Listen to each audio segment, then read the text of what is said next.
8 avril 2025, dans le moment que vous avez là, un policier UTAC déjà tombé par les venants mi balai, situation compliquée, bois maré, tout ça c'est l'état parce que depuis matin malette là, que bandi a coquillé quoi yo face a coquillé quoi là. Si l'état va venir avec Satan pour aider les policiers là, nous qu'a fait perte, et bien effectivement vrai, un policier UTAC tombé par les venants mi balai, bois maré là mon cher.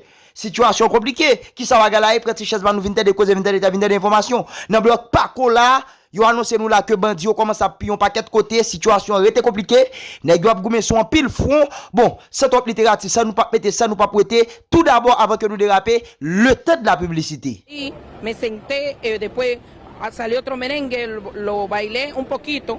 Y cuando me senté, entonces a la persona que andaba, una de las personas que andaba conmigo, yo andaba con mi hijo más pequeño, que es francés, que estoy pendiente de su pasaporte, que está adentro todavía, no sé, él debe viajar el miércoles, mañana, sí. Y cuando nos íbamos a sentar, le cayó algo. Entonces, en ese instante yo le dije a mi hijo y a una persona que andaba, vámonos. Entonces, había como un repelpero, es donde me ¡Guacale! Dans le moment que vous obtenez là, pète dans la police.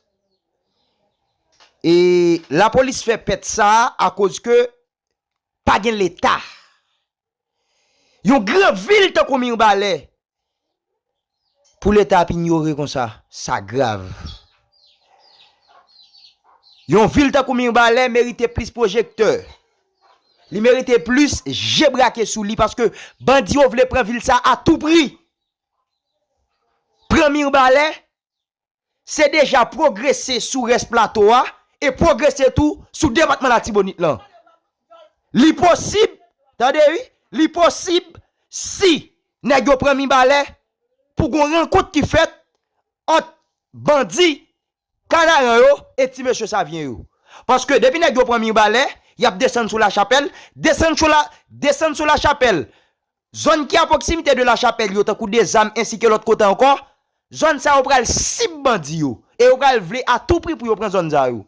Verret pral nan problème, go paquet côté pral nan problème pour mi balé ça seulement nous tande là s'il t'a tombé. Parce que même la nous bandits au sodo.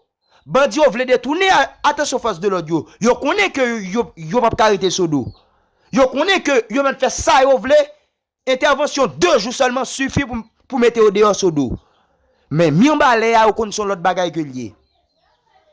Moi dis ça là, li pas normal. Bandi yo prend mi balé pendant quelques temps. Yo prend l'en nous. Nous même nous pas qu'à prendre l'en yo pendant même 7 jours. Monsieur, plus pas une semaine oui. Nous pas jamais qu'à récupérer ville là. Ça c'est l'état mon cher. Monsieur côté a fait payer non moins que 72 ans mi balé t'a récupérer oui. Parce que on imagine c'est pas tout mi balé qui perdi. Son parti dans mi balé nèg yo te get prend.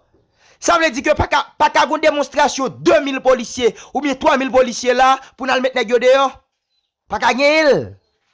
Pendant que si c'est village d'accueil qui t'est attaqué là, ou t'as vu n'importe 5000 policiers devant. Bon, compliqué. Eh bien, dans 4 goumèk gen là, jodia, gon agent UTAC qui tombé, d'après ça, plusieurs amis signalé nous, il semblerait que c'est ta n'a fait pied sol.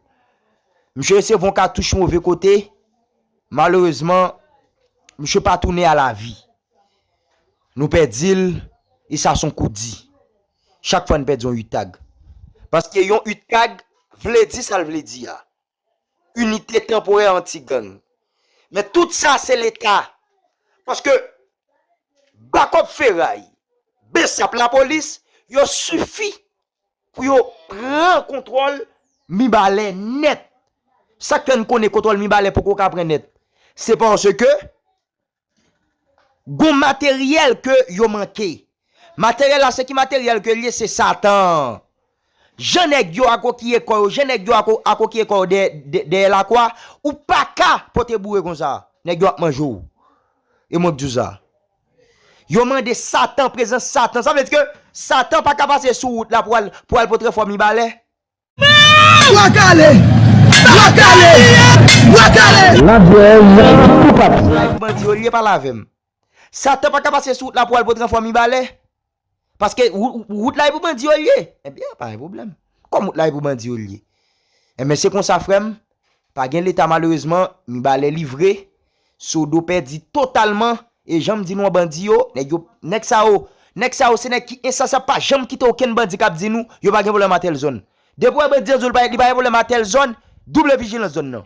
Parce que bandi pas kon bon moun. De mon nèg c'est bandi ou pas ka bon moun. Depuis de bandi on dit, li pas gen problème à telle zone, double vigilance zone non. Parce que c'est gel qui braque sous zone non. Et moi tout ça. Dans moment là, mi balé bagay yo pas totalement sous contrôle. Mais contrairement à ça, on moun te ka penser d'essayer de côté nèg yo te la police récupérer côté ça yo. Et bataille la continuer, nous pas bay vague, faut nous récupérer ville mi balé. Après ça dans quelques temps 5-6 blindés n'a récupéré Sodo totalement. Seul ça nous t'a souhaité que nèg yo pas craser commissariat Utag là. Parce que si nèg yo craser commissariat Utag là, il pas bon. Il pas bon parce que kounya là nous pral obliger dans. Et ça que m'a demandé, faut que ta gen monsieur.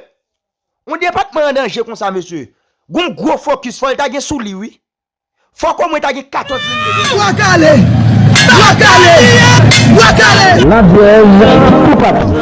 parce que son département en danger oui. C'est pas une zone non danger. On a joué. Eh bien, qui t'a mis balle perdu pour nous. Parce que nèg yo Sodo là, tout espoir c'est pour mi balle perdu pour faire rencontre là oui. Et puis qu'on a pour glisser descendre oui. Qu'on a nèg yo lève glisser descendre, yo descend des âmes, yo descend vers tout ça et goumé, les nèg ça ce sont des assoiffés de territoire.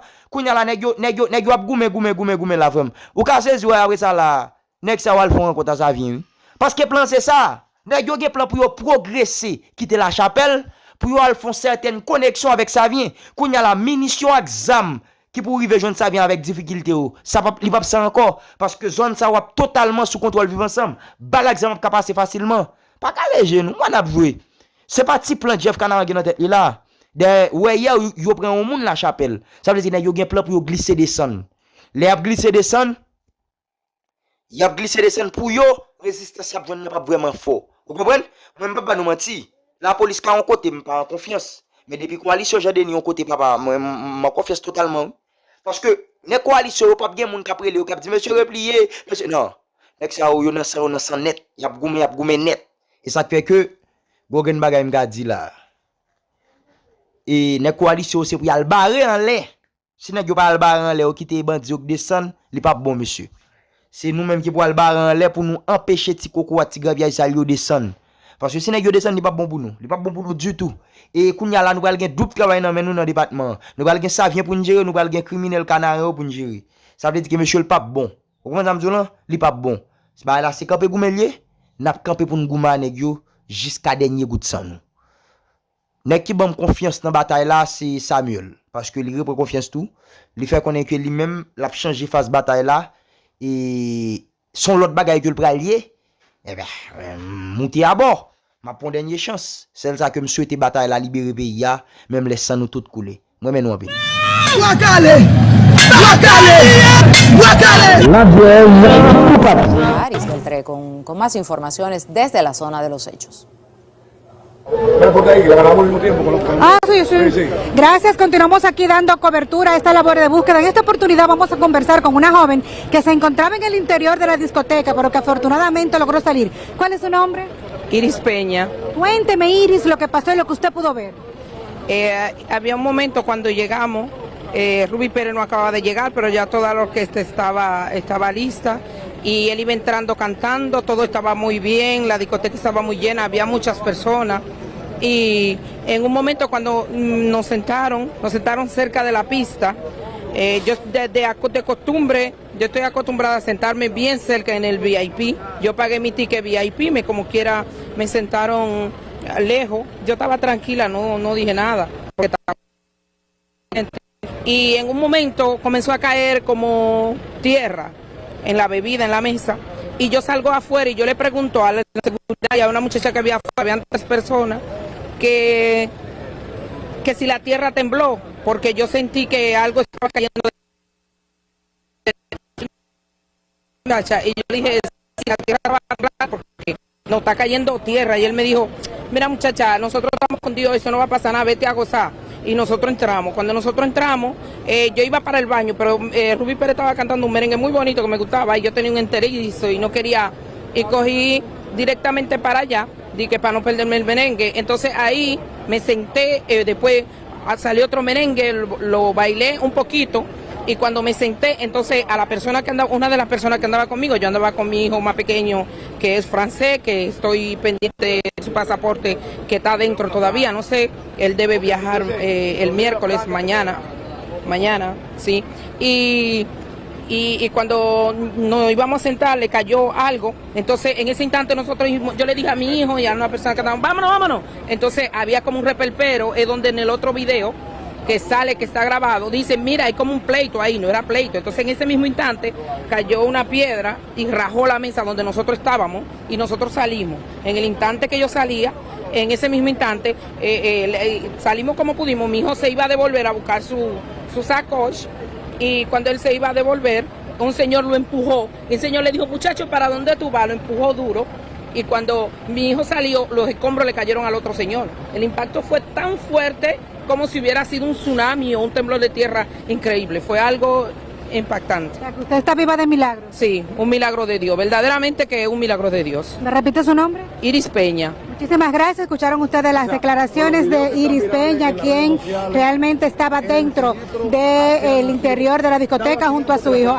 Aquí a la izquierda podemos ver la carpa que ha sido habilitada para los familiares de las personas que están a la espera. Recuerden ustedes que ya el candente sol que hay, pues las autoridades han instalado esta carpa en esta bomba de combustible aquí para que puedan por lo menos taparse del sol a la espera de tener algunas informaciones. Aquí precisamente en este lugar es que se están ofreciendo las ruedas de prensa que está realizando el director del Centro de Operaciones de Emergencia, y esta zona que comúnmente es bien transitada y económica todos los días, hoy se ha convertido en un centro